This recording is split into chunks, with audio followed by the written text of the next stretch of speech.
Hello दोस्तों, देखिए पहुंच चुके हैं पटना मेला में। ज़्यादा से ज़्यादा वीडियो से करिएगा। हम वहां पे जा रहे हैं जहां पे जल परी है, वहां पे मैं जा रहा हूं। अब पूरा वीडियो देखिए, मैं थोड़ी देर में पहुंचने वाला हूं। वीडियो में बना रही है। देखिए ये पहुंच चुके हैं जल परी। देखिए कितने भीड़ है। देखिए पानी के अंदर है जल परी है। पटना मेला का वीडियो है।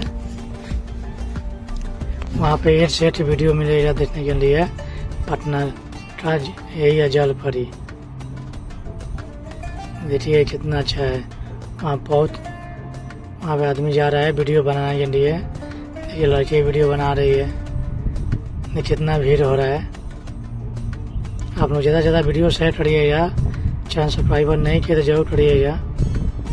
देखिए आप जल परी का भी आप सभी को मैं दिखा रहा हूँ। जल परी का वीडियो रियल में, ये सब रियल में है।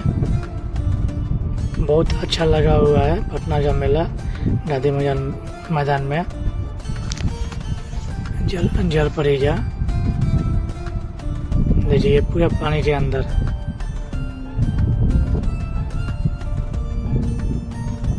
अब पूरा वीडियो दिखा रहे हैं। देखिए कितना यही है जल परी।